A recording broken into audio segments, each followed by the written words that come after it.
એટલે અત્યારે ફાર્મા પર ડિસ્કશન જ કરી રહ્યા હતા અને અત્યારે આપણે જોઈ રહ્યા છે કે નીચે ખાસ કરીને ફ્લેશ આવતા જોવા મળી રહ્યા છે, જેમાં લ્યુપિનને ખાસ કરીને તેમને લાઇસનિંગ અને સપ્લાય માટે તેમને કરાર કર્યા છે. તેમને ખાસ કરીને સિનો યુનિવર્સલ ફાર્મા કંપની સાથે તેમને ફેફડા માટેની જે દવા છે તેના માટે તેમને કરાર કર્યા છે અને કાઉન્ટર અત્યારે આપણે જોઈ રહ્યા છે નીચેલા સ્થિતિ સારી રિકવરી છે. અત્યારે 3%ની આસપાસ અત્યારે કારોબાર કરતો જોવા મળી રહ્યો છે. પહેલાં લ્યુપિન પર તમારો વ્યૂ જાણી લઈએ અહીંયા હવે. લ્યુપિન ઉપર નજર કરીએ તો પ્રાઇસ જોવામાં આવે તો એક 10 માર્ચ થી લઈને પ્રાઇસ ટોટલી એક નોન સ્ટોપ સાઇડવેઝ પેટર્નની ફોર્મેશન થઈ રહ્યું છે, એક ઓવરલેપની પેટર્ન અહીંયા જોવા મળી છે. તો એક અહીંયા પ્રોપર એક ટ્રેન્ડ લાઇનનું બ્રેકઆઉટ થવા જેવું જોઈએ. ઓલમોસ્ટ લેવલ જણાવવા માંગીશ 2050-60નું. તો જો આ લેવલ બ્રેકઆઉટ થશે ત્યારબાદ આપણે કહી શકીએ કે એક અપસાઇડની મોમેન્ટમ અહીંયા સ્ટાર્ટ થઈ ચૂકી છે, પરંતુ એ પહેલા આપણે એક એવોઇડની સલાહ રહેશે. સ્ટોક્સમાં કોઈ પણ પ્રકારના રિવર્સલ યા બ્રેકઆઉટ જોવા નથી મળી અને પ્રાઇસ નોન સ્ટોપ છેલ્લા 3-4 મહિનાથી એક સાઇડવેઝ પેટર્નમાં એન્ટર છે. તો પ્રોપર બ્રેકઆઉટની આમાં પણ વેટ કરવી જોઈએ અને ત્યારબાદ આ સ્ટોકમાં નવી એન્ટ્રી કરી છે. ઓકે, તો હાલમાં વેટ એન્ડ વોચની સલાહ અહીંયા આપણને અમિત પાસેથી મળી રહી છે. અમિત, આજના તરફથી તમારા કયા ટ્રેડિંગ કોલ્સ રહેશે પહેલાં એ જાણી લઈએ હવે. મારા તરફથી એક કોલ આજે રેકમેન્ડ કરવા માંગીશ આઈજીએલમાં જોવામાં આવે તો વીકલી ટાઈમ ફ્રેમમાં એક ફ્લેટ કરેક્શન પેટર્ન અહીંયા હું એક કમ્પ્લીટ જોઈ રહ્યો છું અને ત્યારબાદ અહીંયા એક રિવર્સલ પણ જોવા મળ્યું, સાથે વોલ્યુમ સાથે અહીંયા એક બાઇંગ પણ જોવા મળ્યું છે અને એક થર્ડ વેવ અહીંયા સ્ટાર્ટ થઈ ચૂકી એવું લાગી રહ્યું છે. અને જ્યારે પણ કોઈ પણ સ્ટોક્સમાં as per wave third wave start થાય કે એક સૌથી બુલિશ વેવ કહેવામાં આવે છે અને સૌથી વધારે રિટર્ન પણ આ વેવમાં જ બનતા હોય છે. તો મારા માનવા પ્રમાણે આઈજીએલમાં એક હાલમાં થર્ડ વેવ સ્ટાર્ટ થઈ ચૂકી છે, તો આ સ્ટોક બાય કરી શકાય છે 187 ના સ્ટોપ લોસ સાથે અને ઉપરમાં 235, 255 અને 285 સુધીના લેવલ આ સ્ટોકમાં જોવા મળી શકે છે. તો હોલ્ડિંગ ટાઈમ રહેશે 3 થી 6 મહિનાનો. તો આ સ્ટોક બાય કરી શકાય છે. અત્યારે પણ આ લેવલથી બાય કરી શકાય છે 187 ના સ્ટોપ લોસ સાથે અને 235, 255, 285 લેવલ આ સ્ટોકમાં જોવા મળી શકે. તો ખાસ કરીને આઈજીએલ ટ્રેડિંગ કોલ આજે આપણને મળી રહ્યો છે અમિત પાસેથી, જેમાં 235, 255, 285 સુધીના લેવલ્સ તમને જોવા મળી શકે છે 127ના સ્ટોપ લોસ સાથે, પરંતુ તમારે પોઝિશન 3 થી 6 મહિના સુધી રાખવાની સલાહ પણ આપણને અમિત પાસેથી મળી રહી છે. હવે ત્યારબાદ ખાસ કરીને ફોકસ કરીએ વરુણ બ્રેવરેજીસ પર. આપણે જોઈ રહ્યા છીએ કે 2 મહિનાના નીચલા સ્તર પર આપણને આ કાઉન્ટર જોવા મળી રહ્યું છે. 470નો એક સ્ટ્રોંગ સપોર્ટ હતો, એ બ્રેક થયો અને ત્યારબાદ એક સારું સેલિંગ પ્રેશર અહીંયા આપણે જોઈ રહ્યા છે.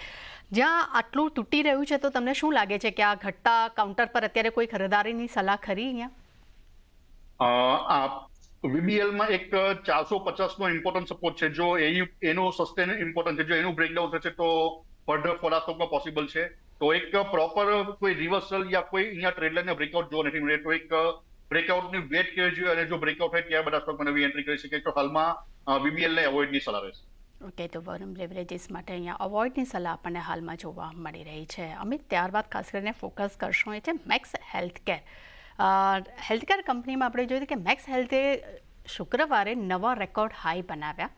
આજે પણ અત્યારે આપણે જોઈ રહ્યા છે કે ઉપલા સ્તરેથી એક સેલિંગ પ્રેશર આવ્યું, પછી ફરી આપણને એક સારું એવું આપણને બાઇંગ જોવા મળી રહ્યું છે.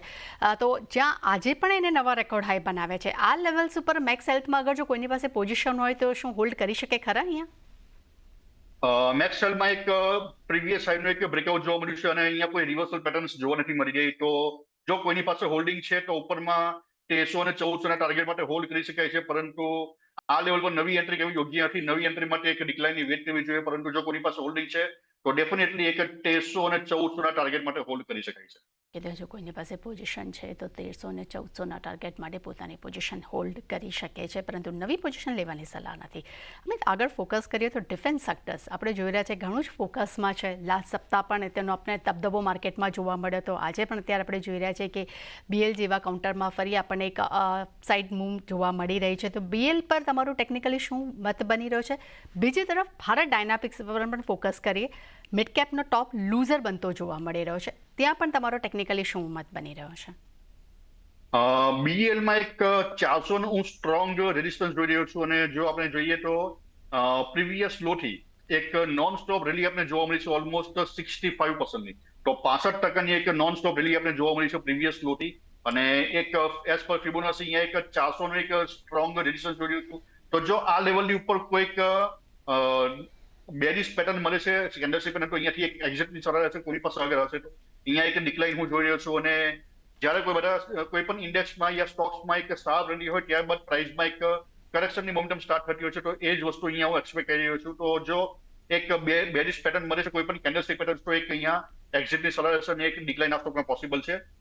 વાત કરીએ બીડીએલમાં, તો બીડીએલમાં પણ સેમ વસ્તુ હું જોઈ રહ્યો છું કે એક પ્રાઇસ એક થર્ડ વેવ અહીંયા કમ્પ્લીટ છે અને પ્રાઇસ ફોર્થ વેવમાં એક ડિક્લાઇન અહીંયા પોસિબલ છે અપ ટુ એક 1620 થી 1500 ના લેવલ આ સ્ટોકમાં જોવા મળી શકે છે. તો હાલમાં એક એવોઇડની સલાહ છે નવી એન્ટ્રી માટે.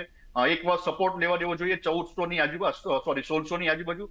જો 1600 ની આજુબાજુ પ્રાઇસમાં કોઈ રિવર્સલ પેટર્ન અથવા બ્રેકઆઉટ મળે તો ત્યારબાદ આમાં રીએન્ટ્રી પણ કરી શકે છે બીડીએલમાં. તો આ એક ડિક્લાઇન અપ ટુ 1600 સુધી એક થઈ શકે છે એવું મારું માનવું છે. તો આ એક લેવલની વેટ કરવી જોઈએ, ત્યારબાદ રિવર્સલ સાથે અથવા બ્રેકઆઉટ સાથે નવી એન્ટ્રી આ સ્ટોકમાં કરી શકાય. ઓકે, તો ભારત ડાયનામિક્સ માટે આપણને બાય એન્ડ ડેપ્સની સલાહ જોવા મળી રહી છે અને બીએલ માટે પણ અત્યારે હાલમાં કોઈની પાસે પોઝિશન છે તે હોલ્ડ રાખી શકે છે. નવી પોઝિશન લેવાની સલાહ આપણને નથી મળી રહી. અમિત, આપણે ઘણા બધા